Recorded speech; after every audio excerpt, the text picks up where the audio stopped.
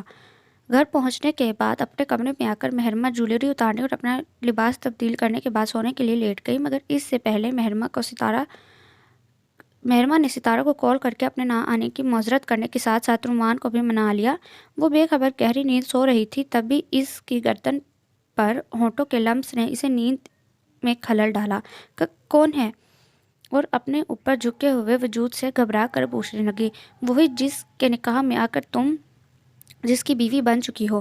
محب side table پر موجود lamp کو آن کرتا ہوا بولا تو مہرما نیم روشنی میں محب کا چہرہ دیکھنے لگی۔ وہ اس وقت اس کے بے حد قریب تھا۔ مہرما شرم کے مارے اس سے نظریں چرانے لگی۔ آپ کب آئے؟ مجھے پتہ ہی نہیں چلا۔ اپنے چہرے پر جمی محب کی نظر محسوس کر کے مہرما محب سے پوچھنے لگی، مگر اس نے خود محب کی طرف دیکھنے سے مکمل گریز کیا۔ تھوڑی دیر پہلے ہی آیا ہوں۔ تم نے انتظار نہیں کیا میرے واپس آنے کا، جبکہ میں نے تم سے کہا تھا کہ میرا انتظار کرنا۔ نرم لہجے میں بولنے کے ساتھ محب مہرما کا چہرہ مدھم روشنی میں دیکھ کر اس سے شکوہ کرنے لگا تو مہرما نے پلکیں اٹھا کر محب کو دیکھا۔ میں چینج کر کے لیٹی تو معلوم نہیں کب میری آنکھ لگ گئی۔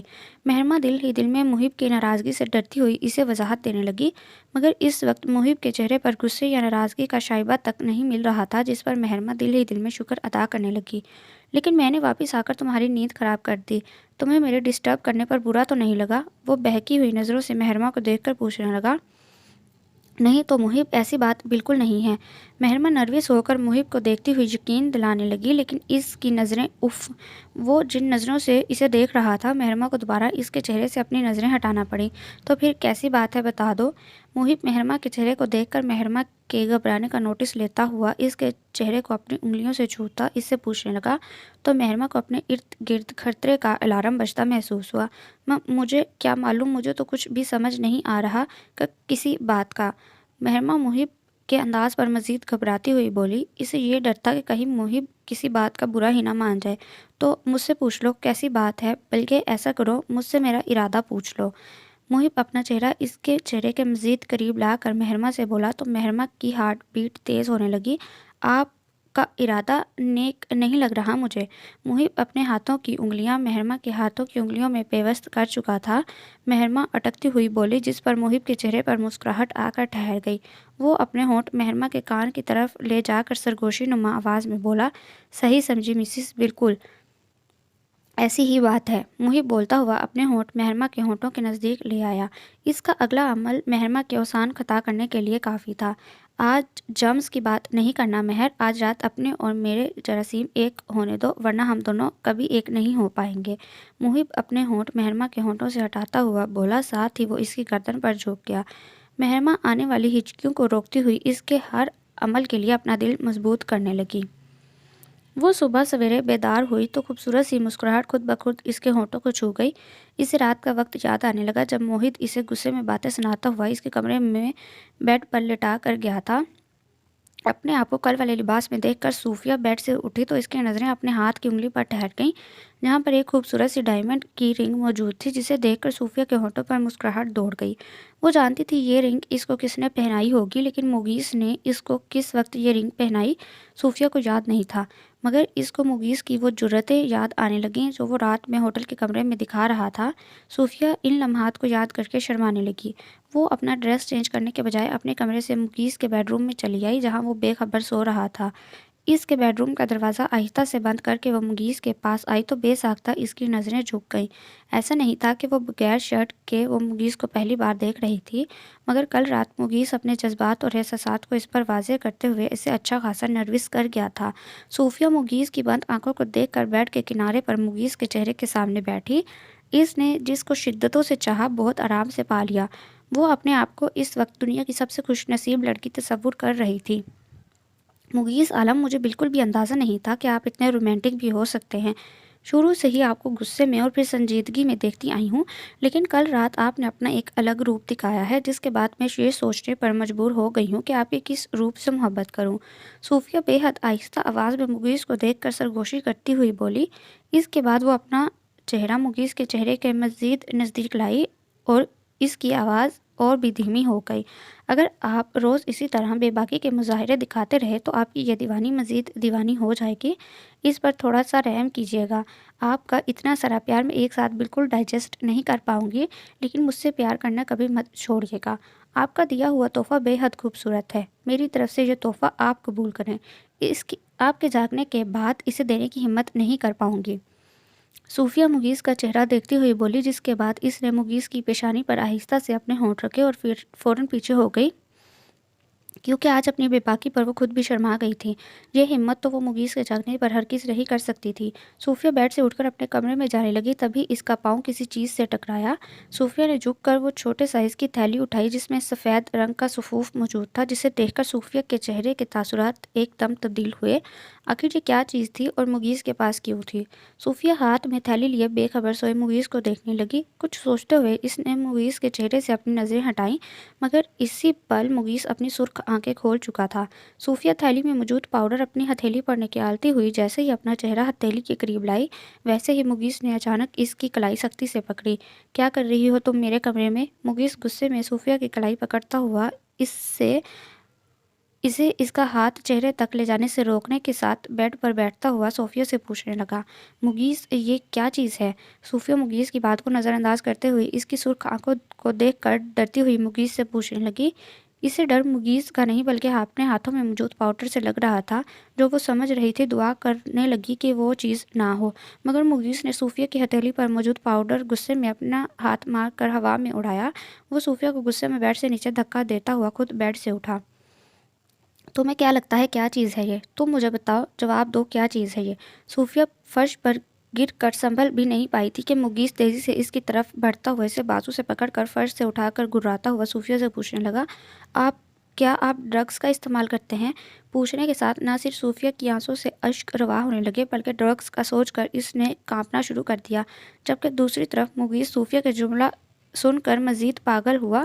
اس نے اشتعال میں صوفیہ کو سامنے دیوار پر دھکا دیا، جس سے وہ پہلے دیوار سے ٹکرا کر نیچے گرتی۔ مغیث تیزی سے اس کی پشت پر پہنچ کر اسے بازو سے پکڑ کر صوفیہ کا رخ اپنی طرف کرتا ہوا بولا، کسی کو بتاؤ گی اس کے بارے میں؟ دیکھ رہی ہو، جواب دو، کسی کو بتاؤ گی اس کے بارے میں؟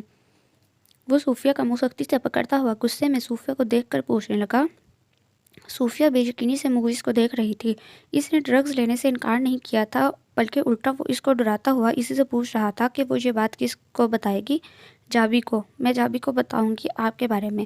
صوفیہ اسے اپنا ارادہ بتانے لگی، جس پر مغیث نے غصے میں آ کر صوفیہ کو بیڈ کی طرف دھکا دیا اور خود کھڑکی کے پردے ڈالنے لگا۔ صوفیہ نے بیڈ سے اٹھ کر بھاگتے ہوئے کمرے سے نکلنا چاہا، مگر اس سے پہلے مغیث نے صوفیہ کو کھینچ کر دروازے کے ساتھ والی دیوار پر لگایا اور اپنا ایک ہاتھ اس کے ہونٹوں پر رکھا۔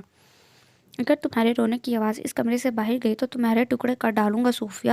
مغیث نے سرخ آنکھوں سے صوفیہ کو گھورتے ہوئے وارننگ دی، کیونکہ باہر قدموں کی آواز سے ان دونوں کو اندازہ ہو چکا تھا کہ کوئی کمرے کی طرف آ رہا ہے۔ دروازہ بجنے پر مغیث نے ہلکا سا دروازہ کھولا، جس سے صرف وہی نظر آ رہا تھا۔ دروازے کے ساتھ دیوار پر صوفیہ کھڑی تھی۔ مغیث نے اپنا ہاتھ ابھی بھی صوفیہ کے منہ پر رکھا ہوا تھا، جبکہ مغیث کی کوہنی صوفیہ کے کندھے پر بری طرح چبھ رہی تھی۔ صوفی تو لگتا ہے کل سے شاید بے ہوش پڑی ہے، ابھی بھی اپنے کمرے کا دروازہ نہیں کھول رہی۔ آپ کو ناشتہ کرنا ہے تو بتا دیں۔ موہت مغیث کا آدھا چہرہ دیکھتا ہوا اس سے پوچھنے لگا، کیونکہ آدھے کھلے دروازے سے اسے مغیث کا آدھا چہرہ ہی نظر آ رہا تھا۔ مجھے ناشتہ کرنا ہوگا تو میں خود کر لوں گا، تمہیں پریشان ہونے کی ضرورت نہیں ہے، اب مجھے ڈسٹرب مت کرنا۔ وہ موہت سے بولتا ہوا دروازہ بند کر چکا تھا کیونکہ موہت اسے اس وقت یونیورسٹی جانے کے لیے تیار دکھ رہا تھا۔ وہ جانتا تھا کہ موہت اب اسے دوبارہ ڈسٹرب نہیں کرے گا۔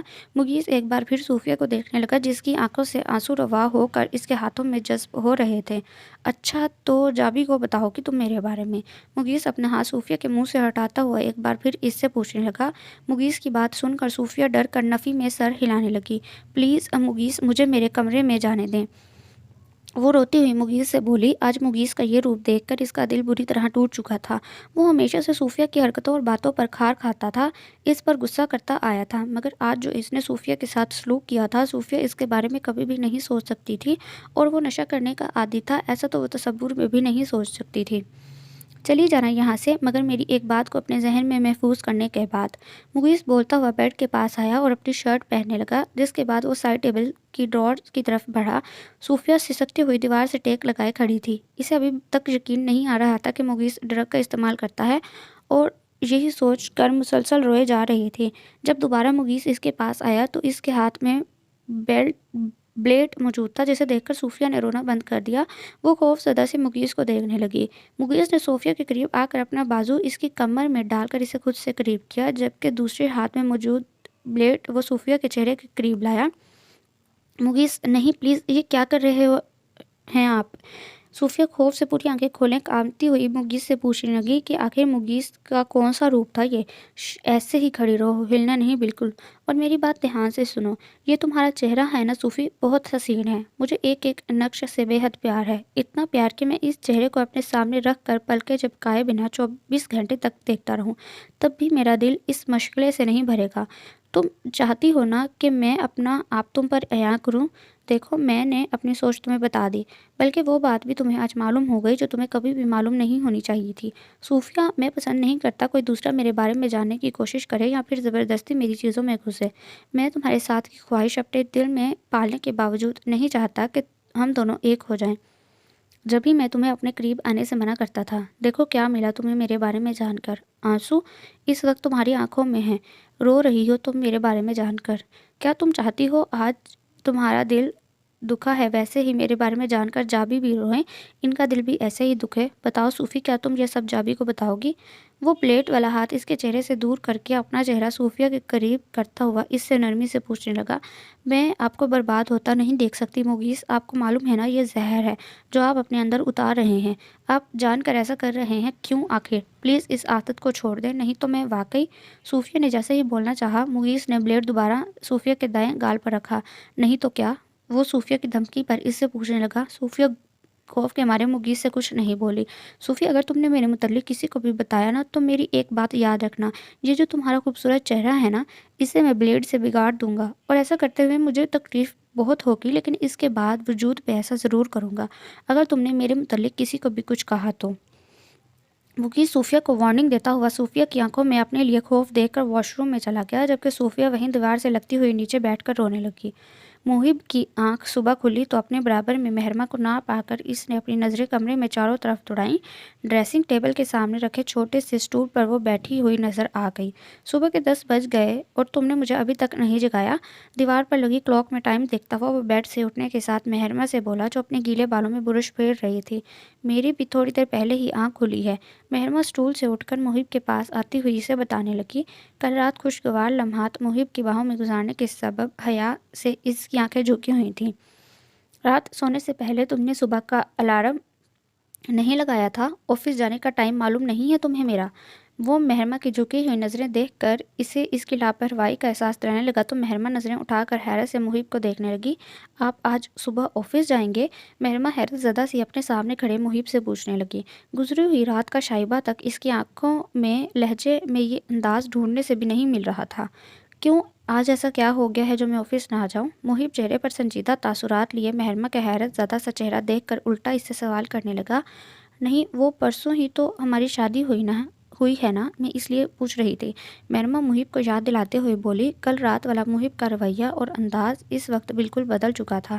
شادی ہوئی ہے تو کیا ہوا، یہ کوئی انہونی عمل تو نہیں جس کی وجہ سے انسان اپنے روزمرہ کے کام چھوڑ کر بیٹھ جائے اور خوش ہوتا رہے کہ میری شادی ہوئی ہے۔ وہ ایسے ہنستا ہوا بولا جیسے مہرمہ کی بات کا مذاق اڑا رہا ہو۔ اس کی بات پر مہرمہ شرمندہ ہو گئی۔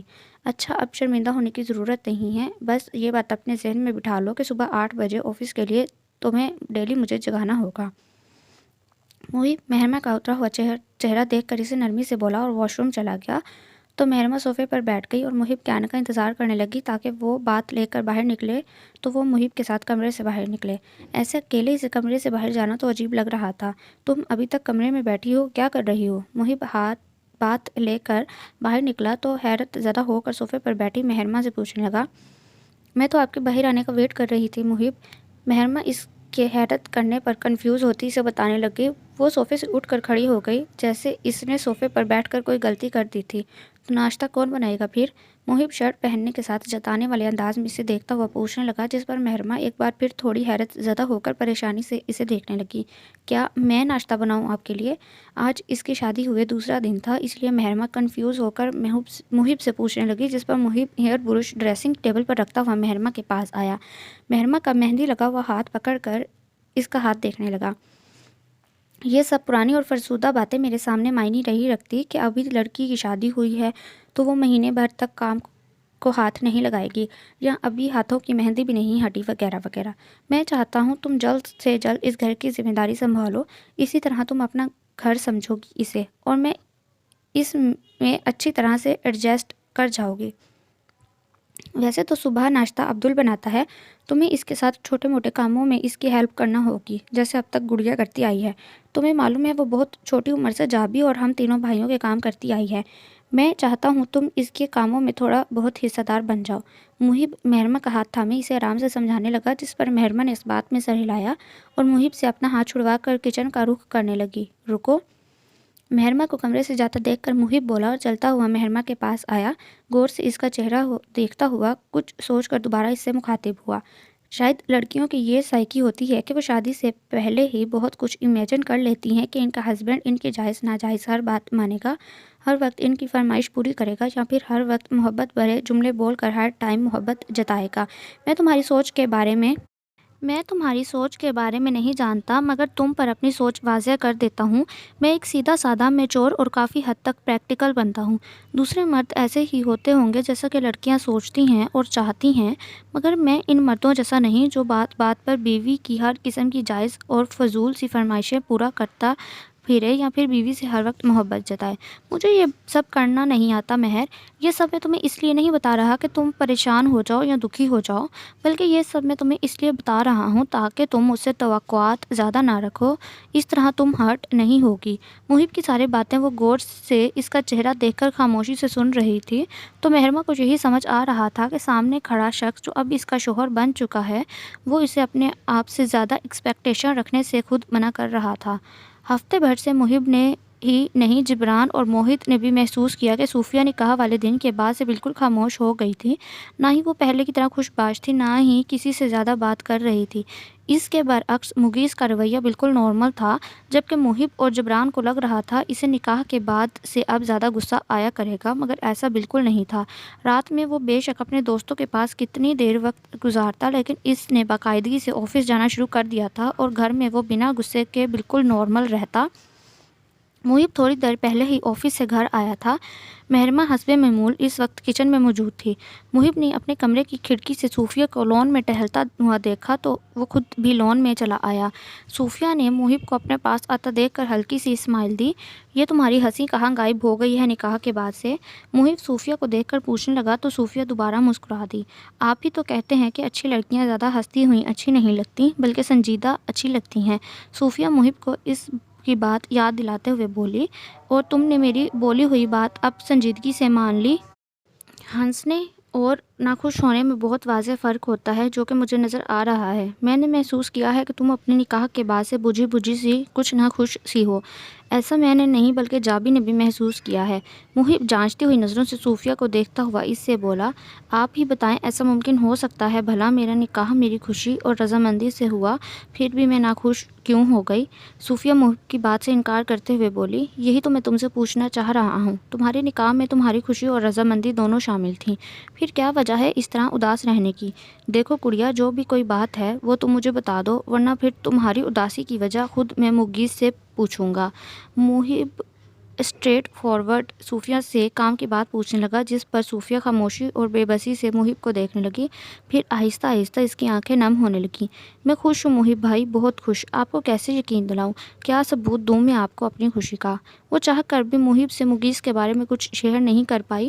مغیث کی دھمکی نے اسے ڈرایا تھا۔ اس سے پہلے محب صوفیہ سے کچھ بولتا، مغیث جو کہ ابھی آفس سے گھر آیا تھا ان دونوں کو گھر میں لان کے پاس کھڑا دیکھ کر چلتا ہوا ان دونوں کے پاس آیا۔ صوفیہ کی آنکھوں کی نمی اس کی آنکھوں سے چھپی نہیں رہ سکتی اور ساتھ ہی اس نے ایک دم محب کا چپ ہو جانا بھی محسوس کر لیا۔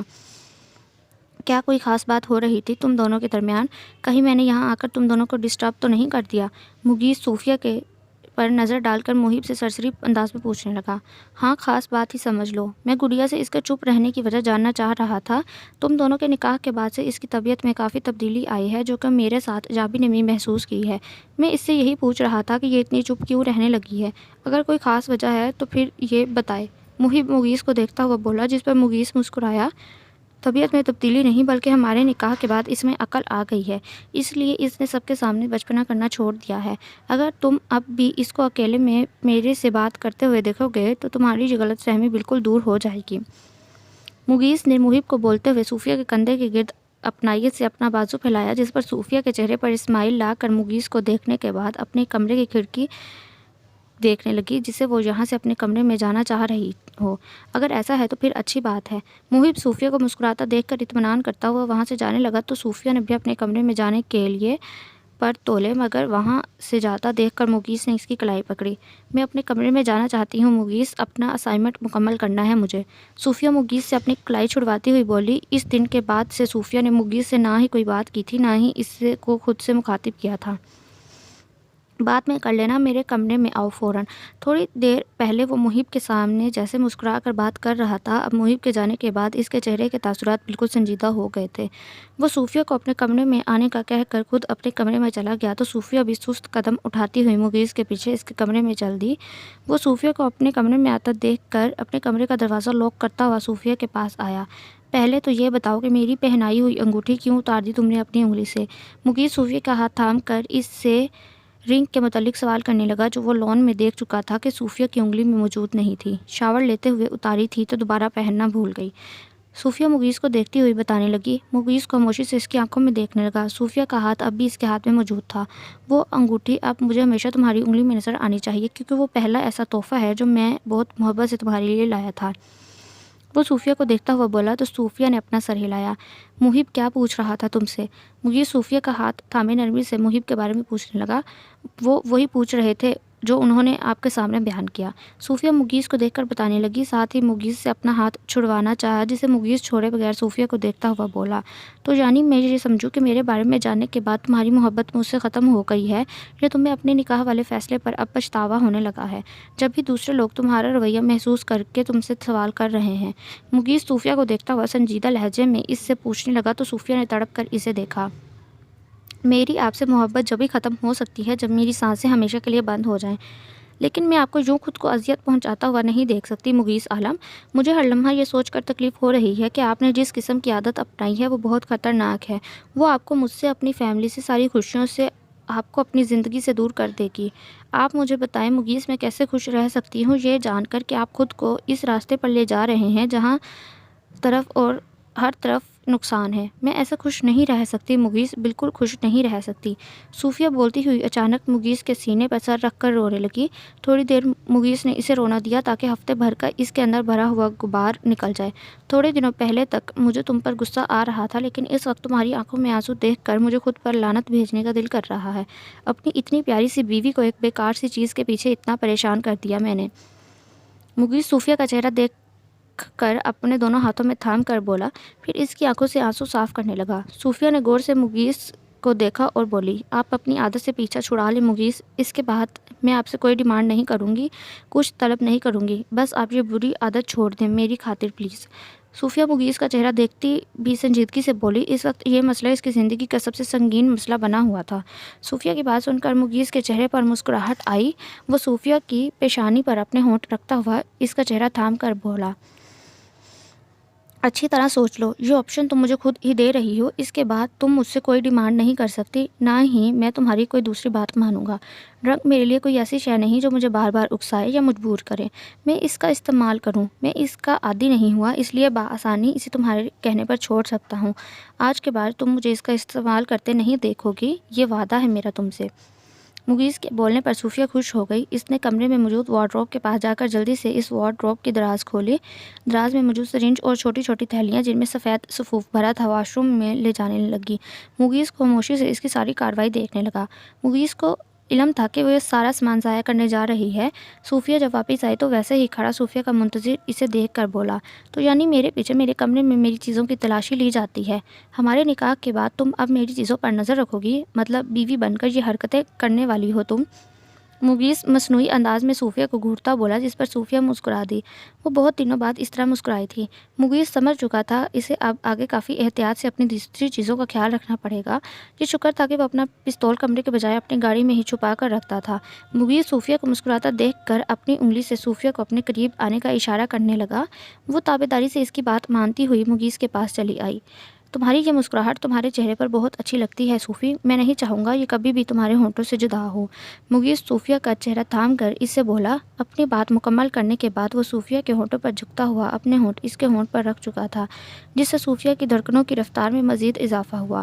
صوفیہ کا چہرہ تھامے وہ اپنی پوری شدت دکھاتا ہوا اپنی اور صوفیہ کی سانسوں کو ایک کرنے لگا۔ صوفیہ نے اس کی شدت بھرے انداز پر بکھلا کر دور ہٹنا چاہا، مگر اس سے پہلے مغیث صوفیہ کے گرد اپنا حصار مضبوط کر چکا تھا۔ جب اس نے صوفیہ کو آزادی کا پروانہ بخشا تب صوفیہ نے اس سے نظریں ملائے بغیر تیزی سے کمرے سے نکلنے کی کوشش کی، مگر اس سے پہلے مغیث صوفیہ کی پشت کو تھام کر دوبارہ اسے اپنے حصار میں قید کر چکا تھا۔ صوفیہ کی کمر مغیث کے سینے سے لگی ہوئی تھی، اس کی دھڑکنیں نارمل سپیڈ سے کافی تیز چل رہی تھیں۔ وہ مغیث کی بے باکی پر آنکھیں بند کیے گہرے گہرے سانس لینے لگی۔ مغیث اپنا چہرہ صوفیہ کے کان کے قریب لاتا ہوا بولا، مجھے ڈرگس کا نشہ اتنا مدہوش نہیں کرتا جتنی تمہاری قربت مدہوش کر دیتی ہے۔ تمہاری قربت کا نشہ ایسا ہے جو سر چڑھ کر بولنے لگا ہے، جو مجھے مجبور کر دیتا ہے کہ میں ان لمحات میں پوری دنیا کو حتیٰ کہ خود اپنی ذات کو بھی فراموش کر بیٹھوں۔ اب جب تم میرے قریب ہو تو میرا دل کر رہا ہے ہر وقت تمہیں اسی طرح اپنی قید میں رکھوں۔ مجھے بالکل بھی نہیں لگتا تمہاری قربت کا نشہ وقتی ہے۔ مغیث بولتا ہوا ایک بار پھر مدہوش ہوا۔ وہ صوفیہ کے کان کی لوک کو چومتا ہوا اس کے پیٹ پر اپنے دونوں باندھے ہوئے ہاتھوں کا حصار مزید سخت کرنے لگا۔ صوفیہ کو محسوس ہوا جیسے وہ مکمل طور پر اسے اپنے سینے میں چھپانا چاہتا ہو۔ صوفیہ نے اپنی آنکھیں بند کر کے مغیث کے دونوں ہاتھ کلائیوں سے پکڑے تو مغیث اس کے کندھے پر اپنے ہونٹ رکھتا ہوا مزید جھک کر صوفیہ کی گردن کو چومنے لگا، جس سے مزید صوفیہ کی دھڑکنیں منتشر ہونے لگی۔ مغیث عالم ڈور لوک نہیں ہے، دروازہ کھول کر اندر کوئی بھی آ سکتا ہے، پلیز خیال کریں کچھ۔ صوفیہ اسے مدہوش دیکھ کر بری طرح بکھلا گئی۔ وہ تھا کہ اس وقت اس سے دور ہٹنے کو تیار نہیں تھا اور اس کی گردن پر جھکا اپنی محبت کی گہری چھاپ چھوڑے جا رہا تھا۔ صوفیہ کی بات سن کر وہ ایک جھٹکے سے صوفیہ کا رخ اپنی طرف کرتا اسے وارڈروب کے دروازے کے ساتھ لگاتا ہوا بولا، جو بھی آئے گا وہ شرمندہ ہو کر خود ہی واپس چلا جائے گا۔ جو اس وقت کمرے سے باہر ہیں تمہیں ان پر توجہ دینے کے بجائے اپنے سامنے کھڑے اپنے مغیث عالم پر توجہ دینی چاہیے۔ مغیث اپنے دونوں ہاتھ صوفیہ کے دائیں بائیں جانب وارڈروب پر رکھتا ہوا دوبارہ اس کی گردن پر جھکا۔ لو بائٹ پر صوفیہ کے منہ سے اچانک سسکی نکل گئی۔ مغیث تو اس قدر جذباتی ہوتا دیکھ کر صوفیہ اسے پیچھے ہٹاتے ہوئے بولی، مجھے اپنے کمرے میں جانا ہے مغیث عالم، اب پلیز مجھے جانے دیں۔ اس کی گردن کے ساتھ شرم سے چہرہ بھی سرخ ہو چکا تھا۔ صوفیہ کو لگا اگر وہ مزید مغیث کے کمرے میں رہی تو آج ہی ساری لمٹس کراس کر دے گا، جبکہ دوسری طرف مغیث کو صوفیہ کا یوں اپنے سے دور کرنا ذرا پسند نہیں آیا۔ وہ پیچھے تو ہوا مگر اس کے دونوں ہاتھ ابھی تک وارڈروب پر ہی ٹکے ہوئے تھے۔ اپنے ماتھے پر بل لیے وہ صوفیہ سے بولا، اگر تم اس وقت میرے کمرے سے گئی تو یاد رکھنا آئندہ تمہیں اپنے کمرے میں گھسنے نہیں دوں گا۔ مغیث صوفیہ کو دھمکی دیتا ہوا بولا، ساتھ ہی وہ اس کے ہونٹوں پر جھکنے لگا تو صوفیہ نے تیزی سے اپنے چہرے کا رخ دوسری جانب کیا۔ کہاں تو آپ نکاح کے لیے راضی نہیں تھے اور اب ایسی بے تابی دکھا رہے ہیں کہ فلموں کے رومانٹک ہیروز کو شرم آ جائے۔ صوفیہ آنکھیں بند کیے بولی۔ مغیث کا یہ انداز دیکھ کر اس کی حالت گیر ہو رہی تھی۔ اس کی بات پر مغیث ایک دم بولا، ان ہیروز سے تھوڑی سی شرم تم بھی ادھار لے لو اور اپنا منہ بند کر لو۔ تم سے گریز برتنے کی یہی وجہ تھی کیونکہ میں جانتا تھا کہ میرے نکاح میں آ کر میری دسترت میں تمہیں یہی حالت ہونی ہے۔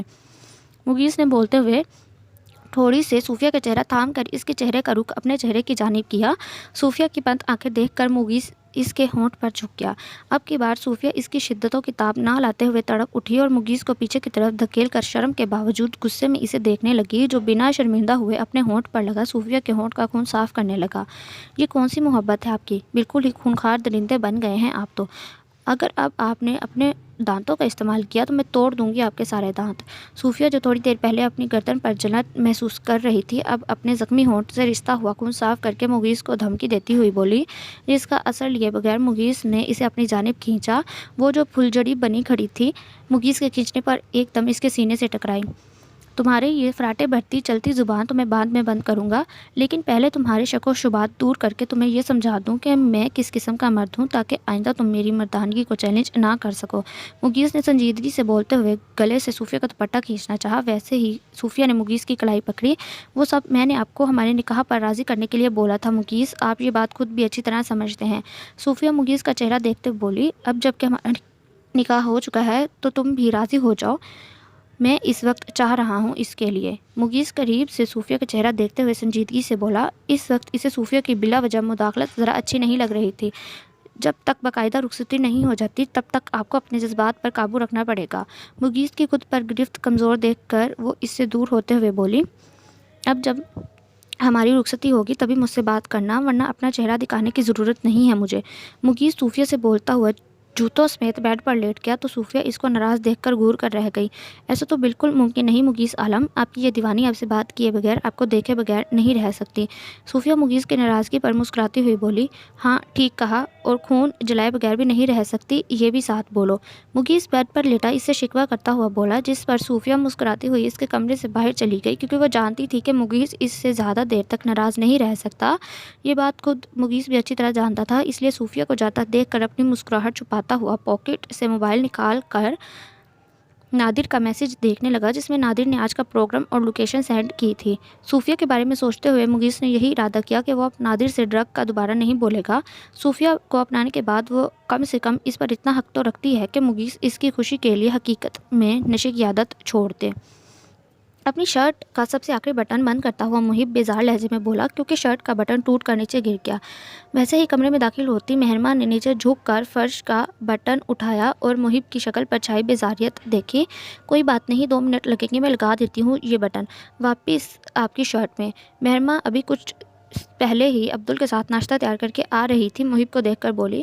جبران اور صوفیہ نے اسے گھر کے کاموں میں ہاتھ لگانے سے منع کیا تھا، لیکن اس کے باوجود وہ مسکرا کر عادت ہے بول کر عبدل کا ہاتھ بٹا دیتی، جس کی وجہ سے آج کل عبدل بھی پورے عالم ہاؤس میں نئی بھابھی کے گن گاتا دکھائی دے رہا تھا۔ نہیں، اس کی ضرورت نہیں ہے، ویسے بھی کون سا شرٹ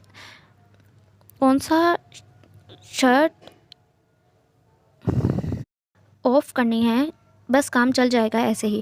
محب نے اس وقت مہرما کی خدمت لینا ضروری نہیں سمجھا، اس لیے اسے منع کرتا ہوا ڈریس پینٹ میں اپنی شرٹ اڑسنے لگا، مگر مہرما نے اس کے پاس آ کر محب کا ہاتھ پکڑ لیا۔ یہ بٹن میں بغیر کسی غلطی کے لگا سکتی ہوں، محب بیٹھ جائیں صوفے پر۔ مہرما کے لہجے پر وہ اسے دوبارہ انکار نہیں کر پایا، جبکہ وہ آرام سے بنا بحث کیے دوسری شرٹ بھی پہن سکتا تھا۔ اوکے، مگر یہ کام 2 منٹ میں فنش ہونا چاہیے، جلدی جا کر سوئی اور دھاگا لے آؤ۔ وہ مہرما کے گال پر پیار سے تھپکی دے کر بولا۔ وہ صوفے پر نیم دراز ہو کر اپنا موبائل دیکھنے لگا۔ شادی کے ہفتے بعد ہی محب نے مہرما کی چند عادتوں میں تبدیلی کا نوٹس لیا تھا۔ وہ گھر کے دوسرے افراد کے سامنے بہت زیادہ نہیں بولتی، کسی کے کچھ بولنے پر خاموشی سے مسکرا دیتی یا مختصر جواب دیتی۔ کل ہی اس نے مغیث کو مہرما سے کہتے سنا کہ انہوں نے اپنے بھائی کے لیے زبان رکھنے والی لڑکی کو ڈھونڈا تھا، کیا وہ اپنی زبان اپنے میکے میں بھول آئی ہے؟ مغیث کے بولنے پر مہرما مسکرا کر خاموش ہو گئی۔ تبھی جبران بھی مہرما کو خوش رہنے اور سب سے باتیں کرنے گھلنے ملنے کا بول رہا تھا۔ یہ بات محب کو زیادہ محسوس ہوئی تھی۔ تبھی رات میں کمرے میں آنے کے بعد اس نے مہرما کو پیار سے سمجھایا کہ وہ صوفیہ کی طرح سب سے باتیں کیا کرے، ہنسا بولا کرے۔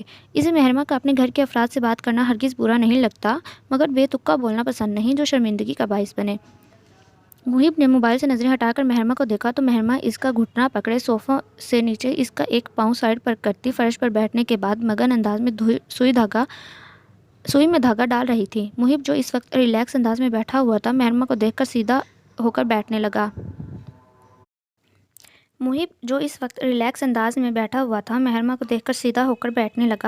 ویسے ہی بیٹھے نا، ویسے آرام سے لگے گا بیٹا۔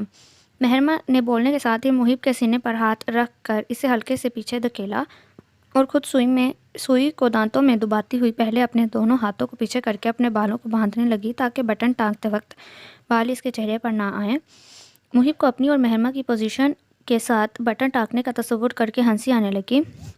مہرما، ایسا ہے کہ میں ابھی آفس دوسری شرٹ پہن کر جاتا ہوں، جب آفس سے واپس آؤں گا تب رات میں یہ والی شرٹ دوبارہ پہن لوں گا، پھر تم شوق سے میری شرٹ کا بٹن لگا لینا اور میں تمہارے بٹن لگانے کو صحیح طریقے سے انجوائے بھی کروں گا۔ اگر تم ابھی ایسا کرو گی تو میں آفس سے لیٹ ہو جاؤں گا، سمجھو میری بات کو۔ محب کافی سنجیدہ انداز میں زو معنی بات بول کر اسے سمجھانے لگا۔ اس کی آنکھوں میں شوخی دیکھ کر بھی مہرما اس کی بات سمجھ نہیں پائی۔ مطلب آپ آفس سے آنے کے بعد رات میں دوبارہ یہ آفس والی شرٹ صرف اس لیے پہنیں گے تاکہ میں اس پر بٹن لگاؤں؟ باولی سمجھ لیا ہے آپ نے مجھے شاید۔ بٹن ٹانگنے کا کوئی ایسا بھی شوق نہیں ہے مجھے، اور میرے بٹن ٹانگنے پر آپ کیوں انجوائے کریں گے؟ مطلب کوئی سینس بنتا ہے اس بات کا؟ مہرما خفگی سے بولتی ہوئی اٹھنے لگی، تبھی محب نے اس کی کلائی پکڑی۔ مطلب وہ مہرما کو ناراض دیکھ کر اب چاہتا تھا کہ مہرما اس کی شرٹ کا بٹن لگائے۔ مہرما بنا کچھ بولے واپس بیٹھ کر محب کی شرٹ کا بٹن لگانے لگی۔ اس سارے وقت میں محب کے ہونٹوں پر مسکراہٹ تھی جس سے مہرما بالکل بے خبر تھی۔ جب مہرما بٹن ٹانگنے کے بعد نیچے سے اٹھنے لگی تب محب نے اس کی کلائی پکڑ کر مہرما کو اپنی تھائی پر بٹھا لیا۔ اب وہ مہرما کو دیکھ کر مسکرا رہا تھا۔ محب کے مسکرانے کی وجہ مہرما کو سمجھ نہیں آئی۔ کیا ہوا آپ کو؟ اس طرح کیوں مسکرا رہے ہیں؟ اس کا شوہر بلا وجہ مسکرانے کا عادی نہیں تھا، اس لیے مہرما اس سے مسکرانے کی وجہ پوچھنے لگی۔ ابھی تم نے خود کے لیے باولی لفظ استعمال کیا نا، تو اس میں سمجھنے والی بات نہیں ہے، تم واقعی میں باولی ہو۔ مگر موہت بھی تمہارے لیے کیوٹ کا لفظ استعمال کرتا ہے، وہ بالکل غلط نہیں بولتا۔ محب اب بھی مسکراتا ہوا مہرما کا چہرہ دیکھ کر بولنے لگا، یعنی کہ آپ مجھے باولی بول رہے ہیں؟ مہرما افسوس بھرے لہجے میں محب سے پوچھنے لگی۔ اس نے کس قدر اپنے آپ کو بدلاؤ لایا تھا، تب بھی اس کو یہ سننے کو مل رہا تھا۔ باولی کے ساتھ کیوٹ بھی تو بولا ہے تمہیں، میرے پورے جملے پر دھیان دو نادان لڑکی۔ محب بددستور مسکراتا ہوا مہرما سے بولا۔ مہرما اس کی بونگی سی بات کو جس کا کوئی سر پیر نہیں اگنور کرتی ہوئی اٹھنے لگی، تبھی محب بددستور مسکراتا ہوا مہرما سے بولا۔ مہرما اس کی بونگی سی بات کو جس کا کوئی سر پیر نہیں تھا اگنور کرتی ہوئی اٹھنے لگی، تبھی محب نے اسے نرمی سے اپنی باہوں میں بھر کر صوفے پر لٹا دیا۔ ہیں، یہ اچانک کیا ہو گیا آپ کو؟ ابھی رات میں ہی تو، اب پھر دوبارہ؟ مطلب آپ تو آفس جانے کے لیے تیار تھے محب، اور ناشتہ بھی تیار ہے آپ کا۔ مہرما صوفے پر لیٹی ہوئی محب کو شرٹ کے بٹن کھولتا دیکھ کر بخلاتی ہوئی بولی۔ آفس جاتے وقت تو وہ بالکل ہی دوسرے موڈ میں ہوتا تھا، آج صبح نہ جانے اس کو کیا ہو گیا تھا۔ تم چاہ رہی ہو میں تم سے ناراض ہو کر چلا جاؤں آفس؟ محب مہرما کی بات پر برا مانتا ہوا اس سے پوچھنے لگا۔ ناراض ہونے کا سن کر مہرما نے تیزی سے نفی میں سر ہلایا تو محب اپنے چہرے کے زاویے درست کرتا ہوا مہرما کے اوپر جھکا۔ اب وہ باری باری مہرما کے دونوں گالوں کو چوم رہا تھا جو شرر سے لال ہو چکے تھے۔ محب مہرما کا چہرہ دیکھنے لگا۔ اس نے ہمیشہ کی طرح اپنی دونوں آنکھیں زور سے میچی ہوئی تھیں اور ہونٹوں کو بھی سختی سے آپس میں دبایا ہوا تھا۔ یہ بات مجھے پہلے دن سے ہی کنفیوز کرتی ہے، تم میرے قریب آنے پر تم ایسی شکلیں کیوں بنا لیتی ہو؟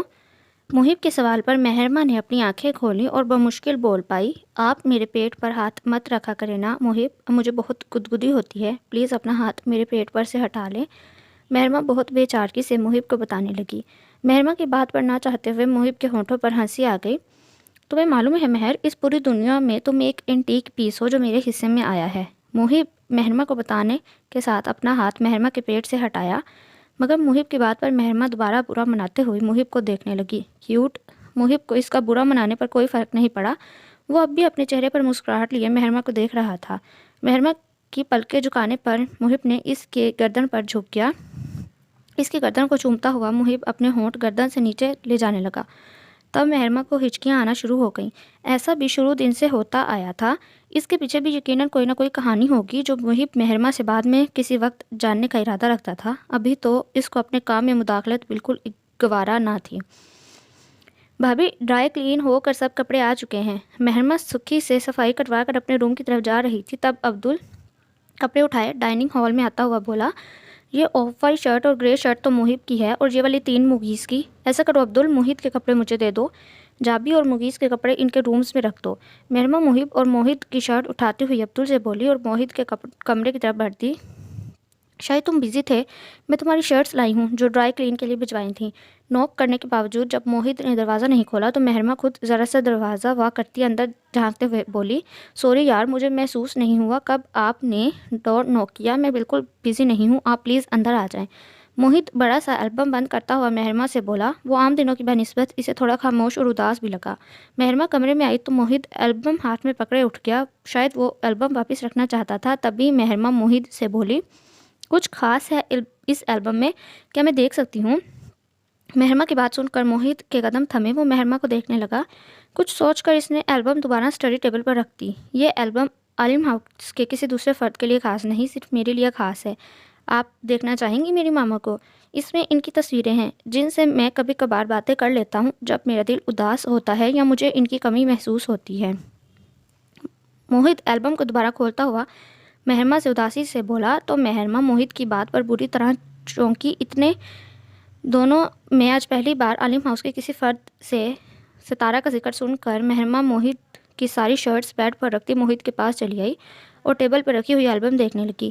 وہ سب پرانی تصویریں تھیں جس میں جبران اور ستارہ ایک ساتھ موجود تھے۔ کئی تصویروں میں محب اور مغیث بھی دکھائی دے رہے تھے۔ مجھے پوری امید ہے محب بھائی نے آپ سے ماما کے بارے میں کوئی ذکر نہیں کیا ہوگا۔ محب بھائی اور مغیث بھائی دونوں کی نظروں میں اس موضوع پر بات کرنا بالکل بے معنی ہے جسے ان دونوں کی نظر میں ماما کی ذات بے معنی ہے۔ موہت کی بات پر مہرما ستارہ اور محب سے نظریں ہٹا کر موہت کا اداس چہرہ دیکھنے لگی۔ شاید جابی سمیت محب بھائی اور مغیث بھائی تینوں ہی ماما سے اپنا دل کھپا کر بیٹھے ہیں۔ تینوں کو ہی ماما کی ذات سے لاتعداد شکوے لاحق ہیں جنہیں محب بھائی اور مغیث بھائی نے اپنے دلوں میں رکھا ہے۔ وہ ماضی کی تلخ یادوں